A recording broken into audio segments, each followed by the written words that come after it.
Narasumber yang kita maksudkan iaitu bersama dengan Tuan Abu Zar bin Abdullah, merupakan pengarang tadi ya, yang dinyatakan oleh rakan setugas saya Nadira, dan mengenai dengan sekali lagi Johan Pradon mencipta sajak potret.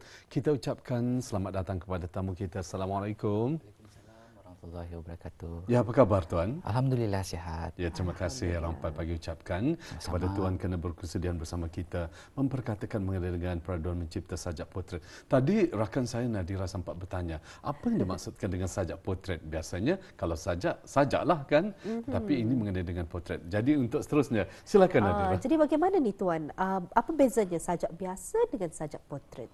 Cuba Tuan terangkan. Baiklah, terima kasih. Bismillahirrahmanirrahim. Assalamualaikum warahmatullahi wabarakatuh.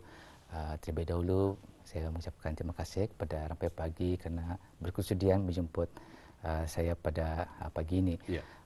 Mengenai dengan soalan perbezaan antara sajak biasa dengan sajak potret, kalau kita lihat sajak yang biasa yang lazim saya tulis itu merupakan sajak yang kira macam sajak yang tidak memerlukan rujukan seperti potret misalnya.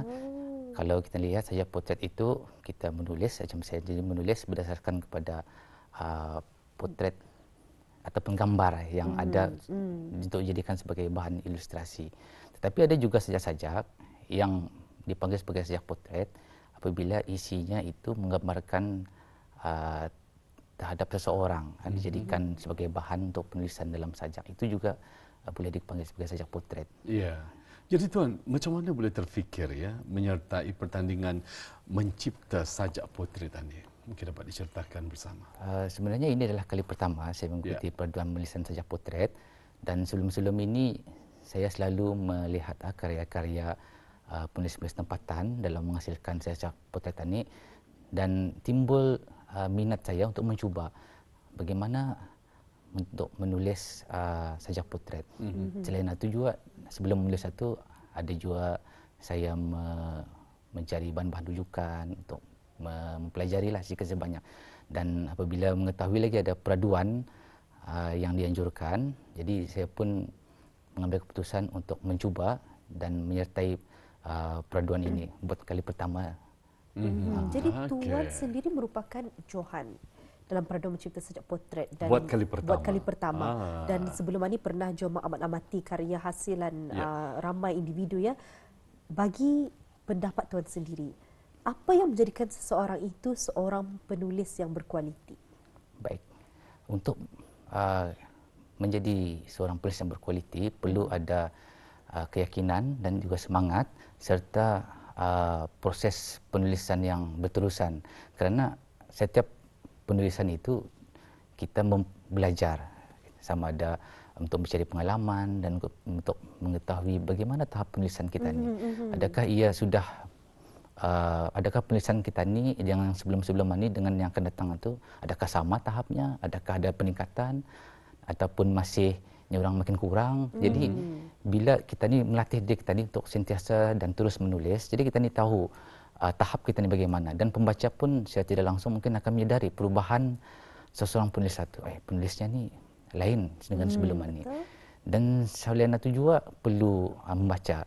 Membaca bukan hanya penulis-penulis dari luar negara, tapi juga perlu membaca penulis-penulis tempatan kita ni.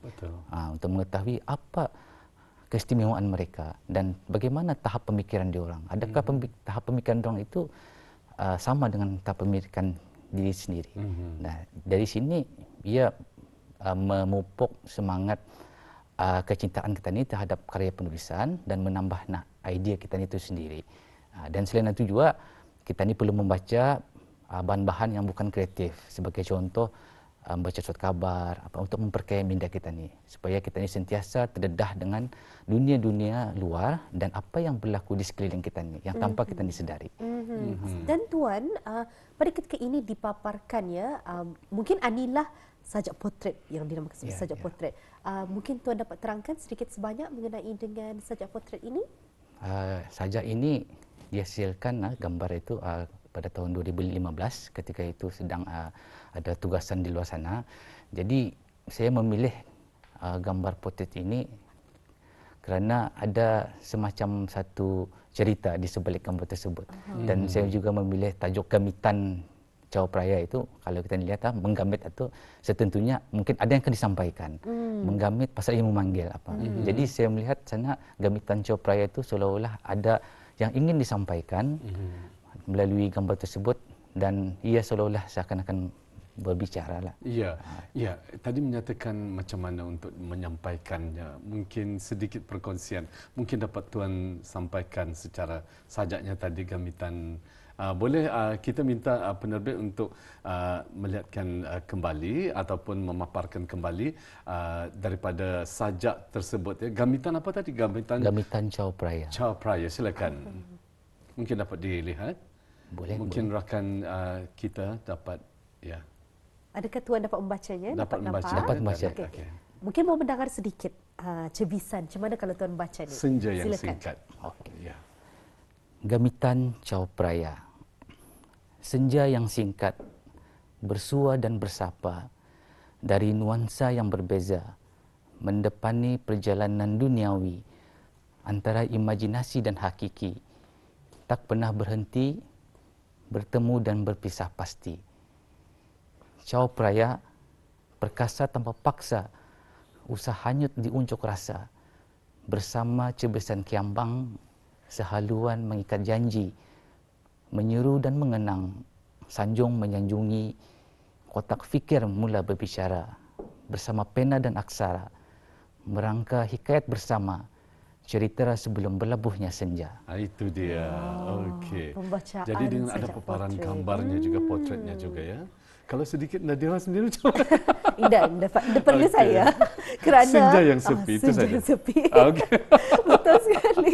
Jadi itulah yang dikongsikan berkenaan dengan peraduan mencipta sajak potret, dan telah pun kita dengarkan Ya, ya. betul. Johannya sendiri membaca. Ya, kita ingin mengetahui apabila sudah diumumkan sebagai Johan peraduan menulis sajak potret, bagaimana perasaan Tuan sendiri?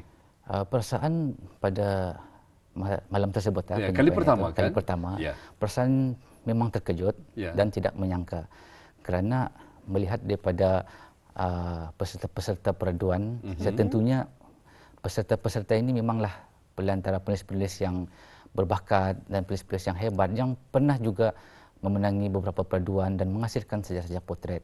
Bukan saja mereka ini penulis-penulis veteran, ya, juga merupakan penulis-penulis baru. Ya. Jadi memanglah terasa tidak menyangka itu sekali lagi, dan tanya juga apa sebenarnya yang menarik minat mungkin dari segi penghakiman tentang sajak potret yang saya hasilkan itu tadi. Saya tertarik sebenarnya dengan contoh sajak yang telah pun dikongsikan tadi ya. Dan jadinya ada persoalan. Tuan membuat sajak itu, ada keindah draftnya ataupun membuat tarus semua siap, atau macam mana proses pembikinannya? Ya. Kalau untuk sajak yang saya hasilkan itu, saya mendraft mengikut apa yang saya rujukan sebagai gambar itu, ya. Mendraft dengan menggunakan beberapa perkataan yang tertentu, dan apabila melihat kembali, membaca kembali perkataan tersebut, ia diubah lagi, diganti dengan perkataan yang lain agar ia ada nampak harmoninya di sana perkataan tersebut, dan proses ini berulang kalilah terjadi selagi saya berpuas hati dengan pemilihan kata yang saya masukkan itu. Iya. Jadi baik, kalau boleh dikongsikan bersama, mengambil berapa lamanya untuk menghasilkan sajak tersebut, Tuan? Untuk sajak ini lebih kurang dalam seminggu lebih lah. Seminggu? Seminggu lebih. Ya. Proses membuat seminggu lebih, kemudian apabila ada idea baru akan diubah sesuai lagi. Tapi ingatnya cabarannya iaitu tu, kalau macam idea tu, ketentusan idea, kadang 2-3 hari Indah dah terfikir tu untuk akan mengubah tu. Indah bergerak lah. Indah bergerak. Bila ada idea apa, baru tadi usai lagi balik. Itu yang membawa kepada soalan seterusnya, iaitu apa cabaran mencipta sajak potret tadi? Ni orang writer block jadi apa lagi di antara cabaran lainnya? Antara lain cabarannya bilanya peraduan sudah tentu ada tarikh tutupnya. Jadi dalam masa seminggu lebih itu macam terbubut rasanya untuk menyempati sebelum tarikh tutup itu. Jadi terpaksalah berkerah pemikiran itu sampai rasa puas hati. Kalaupun macam masih ada kurang puas hati itu, mau terpaksa juga dihantar juga sebab tarikh tutup sudah semakin dekat kan. Betul. Dan juga cabaran yang lain dari segi pemikiran AJ kita ni itu, kalau dari sajak potret, pemikiran tani ataupun ide kita ni terhad kepada dalam sebab potret itu. Tani melihat suasana gambar itu macam mana. Dia juga kita ni perlu memasukkan apa yang ada dalam gambar itu. Dan kalau kita ni melihat dalam gambar itu pun ada perkataan-perkataan ataupun maksud-maksud yang tersurat dan ada yang tersirat. Jadi semua ni dirangkum agar ia ringkas dan padat untuk menjadi sebuah sajak berdasarkan kepada gambar itu. Baik, yang ingin kita tanyakan juga, proses manakah yang mudah ataupun mengalami kesukaran dan juga yang seumpamanya dalam penulisan sajak biasa ataupun sajak potret tadi? Silakan. Sebenarnya kedua-dua mempunyai cabaran dia, mempunyai cabaran yang tertentulah. Ada mudah dan ada yang senang. Seperti yang dinyatakan tadi, kalau untuk sajak potret, kita yang membuatkan kita terbatas itu adalah kerana rujukan kita ni itu, rujukan gambar itu. Jadi kesebanyak idea itu pun terhad kepada gambar itu sendiri. Kalau sajak biasa, kita bebas berfikir untuk memasukkan saja apa saja unsur-unsur yang ada ke dalam sajak itu sendiri. Dan kalau ada juga sebahagiannya bila terlampau idea terlampau banyak, itah sajak yang dihasilkan tu terlampau panjang. Jadi ini juga masalah juga ni, kalau untuk sajak potret bila terlampau banyak dimasukkan, ia akan menjadi panjang, dan juga teks satu pun kalau dimasukkan ia akan jadi damit kan, susah untuk dibaca. Jadi perlu ada kesesuaian lah juga. Jadi sajak potret ini pastinya ada belia-belia muda di luar sana yang berminat untuk mencuburi bidang ini. Apa nasihat Tuan untuk bagi mereka yang baru-baru kan mencuba berjinak-jinak dalam pembuatan sajak potret ini? Baik, saranan saya kepada penulis-penulis di luar sana, baik yang sudah mula menulis ataupun yang belum menulis, untuk mencuba belajar untuk menulis serta mengikuti peraduan-peraduan yang diadakan. Tidak hanya peraduan menulis sajak, peraduan-peraduan lain juga seperti peraduan cerpen, peraduan menulis esei. Kerana dari sini kita bukan saja belajar, malah kita ni tahu di mana tahap penulisan kita ni.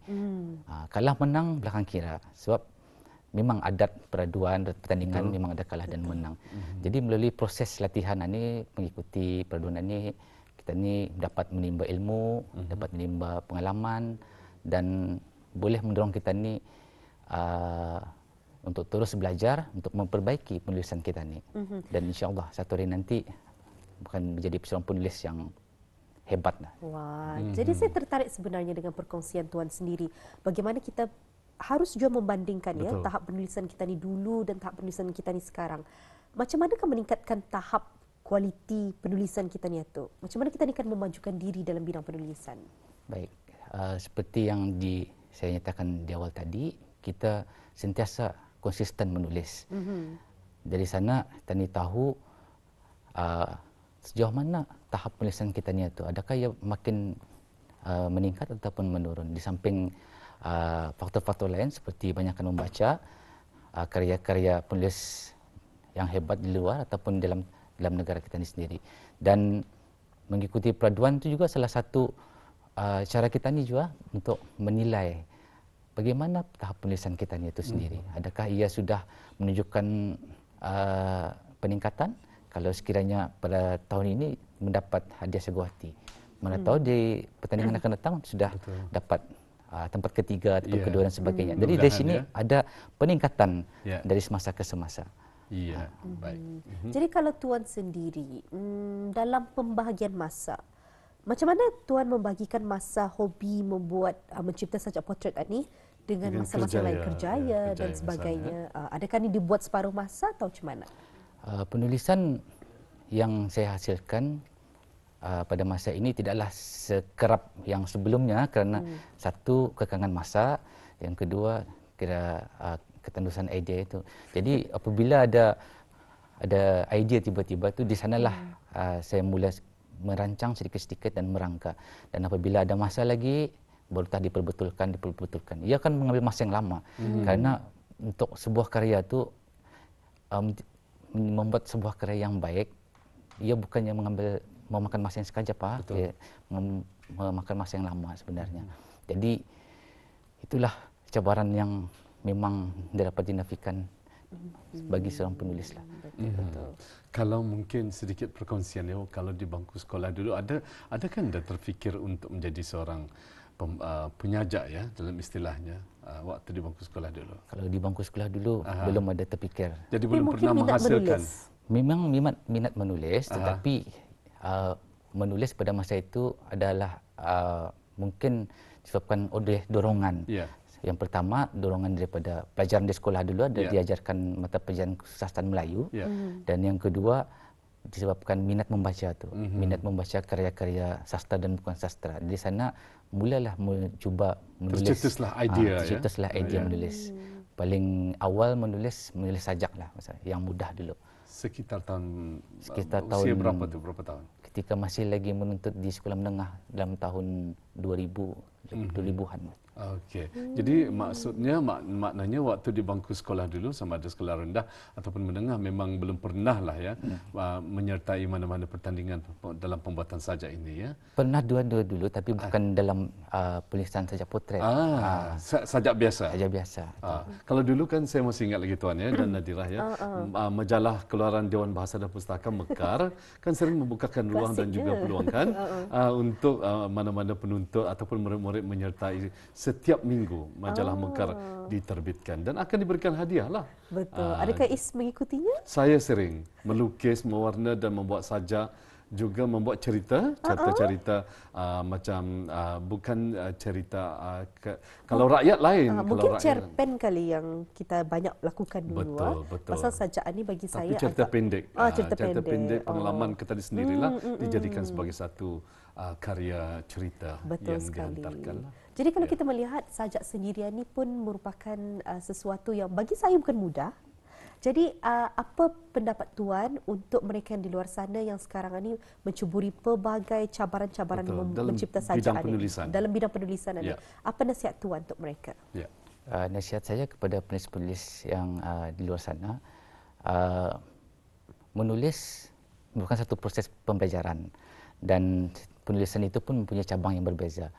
Jadi tentunya penulisan mungkin penulisan dari aliran memiliki keistimewaan yang tertentu.